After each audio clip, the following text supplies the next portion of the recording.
শিলিগুড়ির কাওয়াখালীতে দুপুরে আর বিকেলে কলকাতার ব্রিগেড ময়দানে জনসভা করেন বিজেপি প্রধান নরেন্দ্র মোদী। সেখানে একযোগে কংগ্রেস এবং তৃণমূলকে তীব্র ভাষায় আক্রমণ করেন তিনি। বলেন, তোষণের রাজনীতি করে বলে কংগ্রেস সবসময় সন্ত্রাসবাদের বিরুদ্ধে নরম অবস্থান নেয়। তারা সন্ত্রাসীদের ও পাকিস্তানকে খুশি করতে চায়। ইশতেহারে সেনাবাহিনীকে অতিরিক্ত ক্ষমতা দেওয়ার প্রতিশ্রুতিরও তীব্র সমালোচনা করেন মোদী। সেনাকে নিয়ম কায়দো, দেশকে নিয়ম कानून पर विश्वास नहीं है, इसलिए ऐसा वादा करने की हिम्मत ये लोग कर रहे हैं।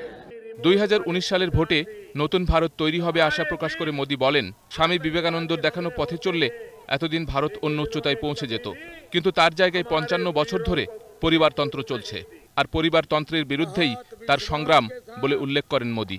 कांग्रेस की, टीएमसी की, इन सभी महामिलावटियों की यही नीति और रीति रही है। রাজ্যের উন্নয়নে স্পিড ব্রেকার হয়ে বাধার সৃষ্টি করছেন। শিলিগুড়ির কাওয়াখালীতে মমতার বিরুদ্ধে এই অভিযোগ করেছেন মোদী। বালাকোটে ভারতীয় বিমান বাহিনীর অভিযান নিয়েও মমতার বিরুদ্ধে অভিযোগ তোলেন তিনি। মে মাসের 23 তারিখের পর কংগ্রেস ও তৃণমূল কংগ্রেস কারোরই অস্তিত্ব থাকবে না বলে দাবি করেন মোদী। पश्चिम बंगाल को दीदी के स्पीड ब्रेकर से मुक्त कराने के लिए प्रतिबद्ध है। একই দিনে কোচবিহারের দিনহাটায় নির্বাচনী জনসভায় বিজেপি ও নরেন্দ্র মোদীকে রীতিমতো তুলোধনা করেছেন মমতা বন্দ্যোপাধ্যায়। হাজার হাজার জনতার সামনে দাঁড়িয়ে গেরুয়া শিবিরের বিরুদ্ধে একের পর এক আক্রমণ করেন মমতা।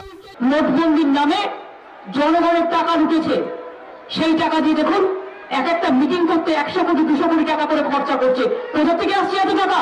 তিনি বলেন, মোদীর আমলে হাজার হাজার কোটি টাকা লুটপাট হয়েছে এবং সারা দেশে 12,000 কৃষক আত্মহত্যা করেছে।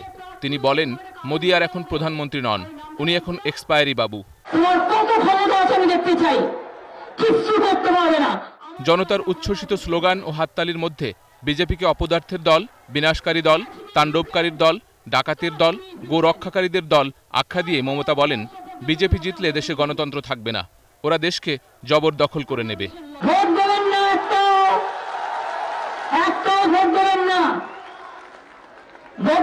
বদলে দিন বিজেপিকে, বদলে দিন, পাল্টে দিন, উল্টে দিন, দিল্লি সরকার পাল্টে দিন।